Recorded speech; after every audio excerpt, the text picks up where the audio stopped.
الرحمن علم القرآن خلق الإنسان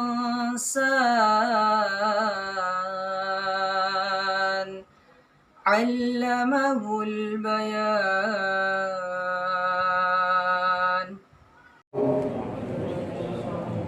Alhamdulillahirabbil alamin wassalatu wassalamu ala asyrafil anbiya'i wal mursalin wa ala alihi wa sahbihi ajma'in wa ba'd. First of all, I would like to say Alhamdulillah, praise be to Allah, the God of all creatures, the creator of every human being and also the universe. Salam salawat we always also send to our Prophet Muhammad sallallahu alaihi wasallam, peace be upon him, who is chosen as one and the only prophet that has been sent to us as a model, as the one that we have to follow. Yeah. My dear brothers and all my sons, pertama-tama kita bersyukur kehadirat Allah Subhanahu wa taala atas segala limpahan rahmat dan karunia-Nya, sehingga pada siang hari ini seperti yang kita sudah jadwalkan bersama, insya Allah setiap hari Jumat akan ada semacam kultum. Nah, today it's my turn.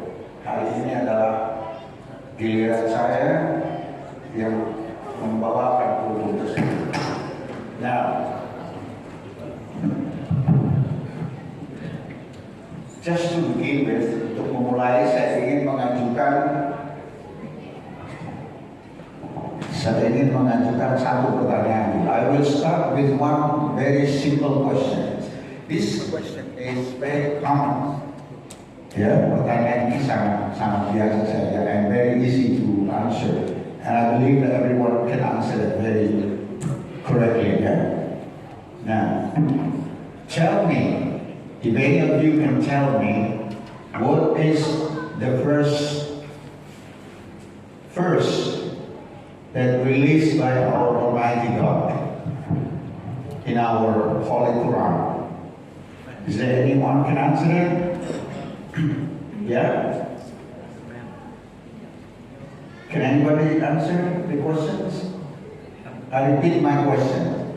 What is the name of the verse that firstly, yang pertama kali yang diturunkan oleh our Almighty God, Allah Subhanahu wa taala? You remember? Yeah? Lupa. Apa nama ayat yang pertama diturunkan oleh Allah Subhanahu wa taala dalam Al-Qur'an? Apa? Ayo, yes. Baca. Segumpal darah artinya.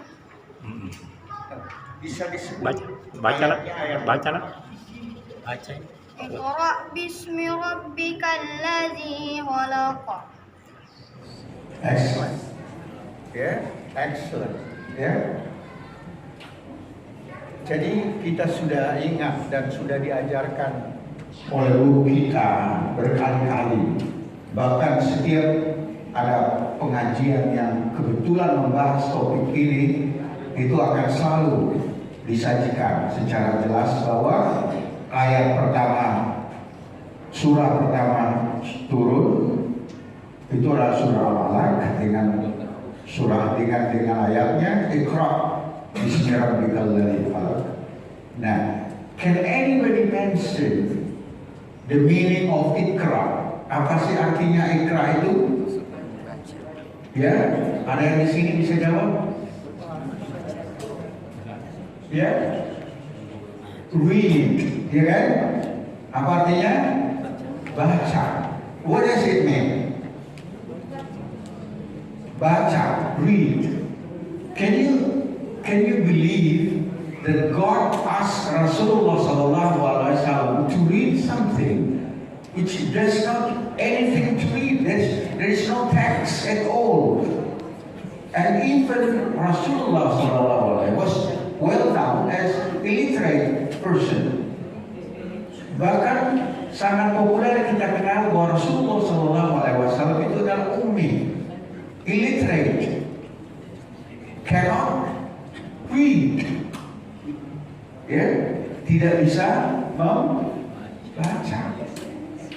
Nah sekarang anak-anakku sekalian, kira-kira apa sih yang tersirat dari ajakan Allah pertama kali ini untuk kita membaca? Nah, let me ask you then. Saya tanya kamu, anak-anakku sekalian, kenapa Anda masuk di sekolah di Al-Azhar ini? Why? What is your reasons why your parents sent you here in Al-Azhar to study?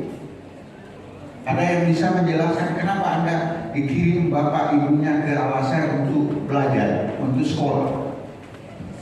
Salah satu di antaranya adalah agar bisa membaca. So you can read. Ya, sederhana sekali.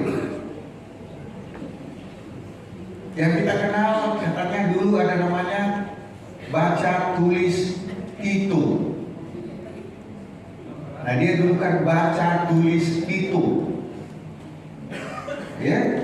Nah, dalam konteks Al-Quran, in our Holy Quran says, read means doesn't mean that something that is written in a text. Membaca tidak selalu berarti bahwa sesuatu dalam konteks dalam bentuk teks, dalam bentuk tulisan. Membaca bisa bermakna to observe, meneliti, mengamati, ya, to analyze, menganalisa. Jadi ikra di situ berarti tidak selalu berarti membaca sesuatu yang tertulis, karena dia bisa juga berarti menganalisa, mengobservasi, ya, bahkan sampai mengambil kesimpulan.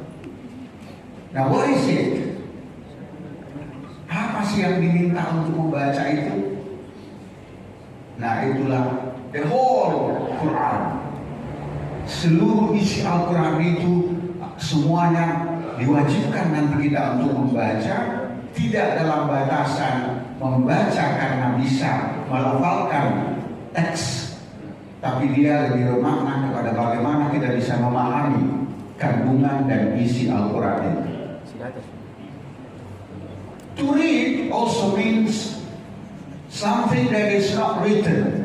Membaca tidak selalu berarti sesuatu yang tertulis, tapi juga bisa bermakna sesuatu yang tidak tertulis. Karena itu semua adalah tanda-tanda yang diminta oleh Allah untuk berpikir menggunakan otak kita, pikiran kita. Ya, oke. Jadi inilah anak-anakku sekalian, mari kita kembali ke anjuran Allah Subhanahu Wa Taala untuk setiap saat kita harus belajar membaca agar itu akan bermakna dalam kehidupan masa depan kita. Karena membaca berarti memberdayakan pikiran. Membaca berarti empowering our mind. When you have something in your mind, that means that you have something that may bring you to a better future life. Ya, saya kira mungkin itu ya yang saya bisa sampaikan pada kesempatan ini. Mohon maaf jika ada hal yang kurang berkenan. Billahi taufiq wal hidayah. Wassalamualaikum warahmatullahi wabarakatuh.